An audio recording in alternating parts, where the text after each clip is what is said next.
exactly the group therapy session that I needed. The defenders of parks and streets, which indeed is an honorable profession, we are now becoming the defenders of our republic and the defenders of democracy.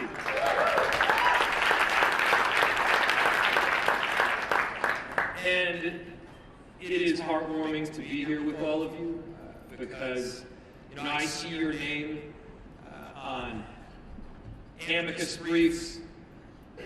I see your faces on TV. I feel the support from across the entire country, and we recognize that one great American city is experiencing an invasion. That is an invasion on our democracy, on our republic, and on each and every one of us. And the fact that you all are standing up means the world.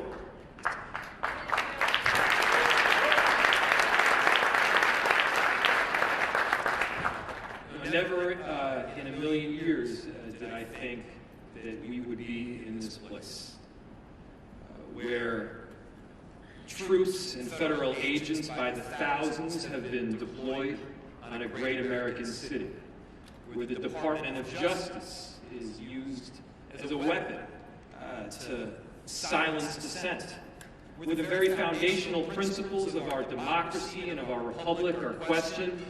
I didn't take this job to get into the business of defending democracy. I did it because being a mayor has always been my dream job. There's great honor in filling potholes.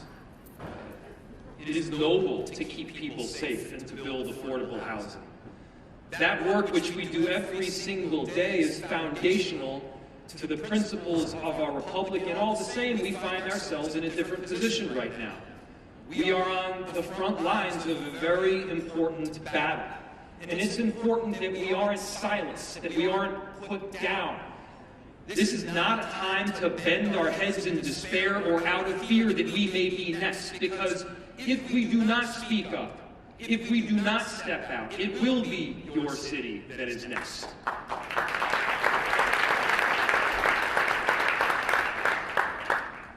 For those of you that have been watching the news and what's happened in Minneapolis, I'll tell you, it is that bad. People's constitutional rights have been trampled. Thousands of federal agents have descended on a city that has 600 police officers. 600 police officers and somewhere between 3,000 and 4,000 federal agents, ICE, and Border Patrol. People have been indiscriminately pulled off the street. Discrimination takes place only on the basis of are you Somali, are you Latino, or are you Southeast Asian? And then American citizens have been yanked away from their homes after that solely because they look like they are from Mexico or Ecuador or Somalia. That's not how we operate in America.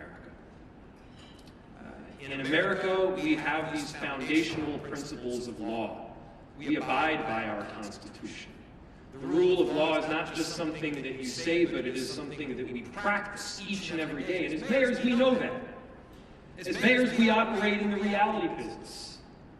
It is a reality that we've got to keep people safe on a daily basis. And by the way, we do that, partnering with a number of different jurisdictions, working with our federal government. In Minneapolis, we've worked extensively with the ATF, the FBI, and the DEA, the U.S. Attorney's Office to successfully drive down crime. And despite what you may hear on different media channels, crime is down in virtually every category and virtually every neighborhood of Minneapolis. Minneapolis is a safe city. It is less safe when chaos reigns supreme. It is less safe when families do not feel comfortable going to school or buying food at the grocery store because they're worried that their very family might get ripped apart. It is less safe when we have roving bands of agents marching down the street just looking for somebody who might be concerned. And I gotta tell you, everybody is concerned when you have that kind of occupation. And so we've been very clear. The Operation Metro Surge needs to end. This kind of conduct and siege needs to stop, not just in Minneapolis. It needs to stop nationwide.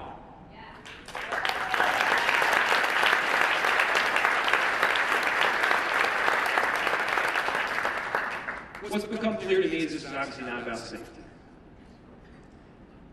This is not even about immigration. This is about silencing a narrative or a political position that differs from that of a federal administration. We've seen this kind of conduct in other countries. We cannot see it right here in America. This is not a Democratic or a Republican issue. Never once have I made this partisan. This is a foundational principle of making sure that the endurance of our republic can continue on. It may seem like I'm talking too much on the macro level, or maybe this is a concerning thing to say, but I got to tell you, we're seeing it in our streets right now. And it is up to each and every one of us to partner together, to work together, to protect those ideals that we hold firm. The power of the federal government is awesome. The military force that they got tanks, they got bazookas. They can lay siege on American cities with thousands of agents and even troops, far outnumbering that of local police departments. In Minneapolis, we've heard them say that they will end this siege when we hand over voter rolls. We've seen them attack and invade not just with this occupation, but also with the Department of Justice being used as a weapon.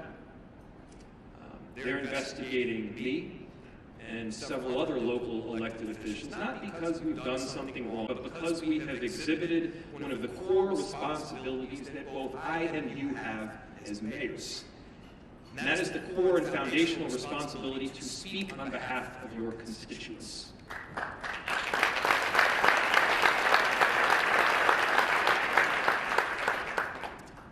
I'm going to continue to speak on behalf of my constituents. We won't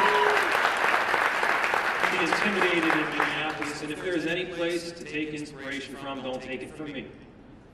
Take it from the 435,000 Minneapolis residents that call our great city home and the many more that come and go. Take it from the tens of thousands of people that have stood up and peacefully protested to say we love our neighbor, we care about our collective family, and we're going to do everything possible to keep them safe.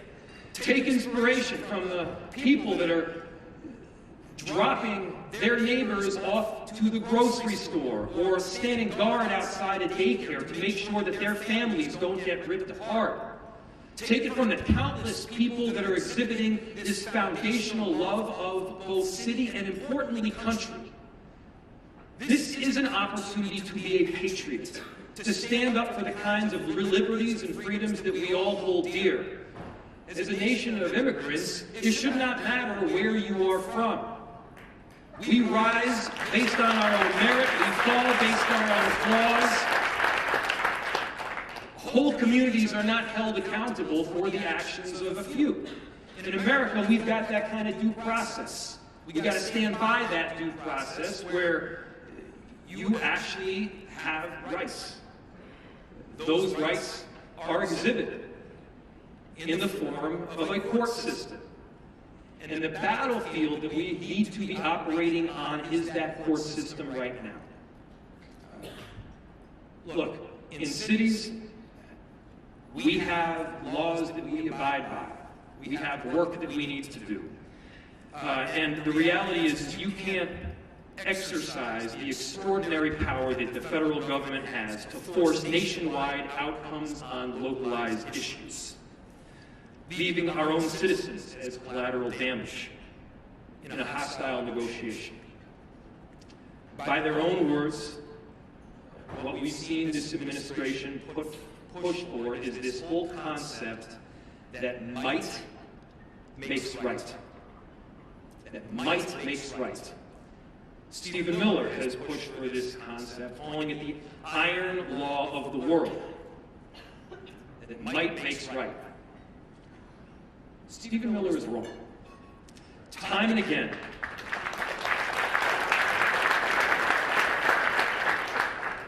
Time and again, America has rejected the law of the jungle.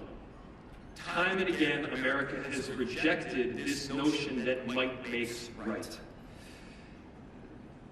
That notion and that belief that we are of something greater than simply force has allowed our country to rise in international influence and allowed great cities to be laboratories of democracy. We must reject the notion that might makes right again and again. We must understand that it is not the clash of iron that furthers the notions of democracy, but it is the intense battle of ideas. Might does not make right. In cities, we all recognize that ideas make right. And so, from Portland, Maine, to Portland Avenue in Minneapolis, to Portland, Oregon, mayors, we do not back down to bullies. We stand up for democracy. We understand that the common ideals that we hold are essential to the endurance of our great republic. This may not have been a battle that we signed up for. Each and every one of us entered public service for a different reason. Some of us entered to keep our cities safe. Some of us entered because we love to build affordable housing. Some of us entered because we care about climate. But now is also a moment where we all got to stand together. You have this unique relationship with the American electorate. This is more important than being a Democrat or a Republican. This has to do with our day-to-day lives. Who we are as a people, who we are as a democracy, and who we can be as American citizens. Mayors have that important role. I know that you will carry it out, and I cannot be prouder to be part of this tremendous team. And so, on behalf of all of these incredible Minneapolis residents that are going through a very difficult time right now, to say the least, thank you. On behalf of the next city and the city after that that may experience this kind of invasion, thank you. We got to hold rock solid. We cannot back down. Our cities, our mayors are what will hold this democracy together. Thank you so much.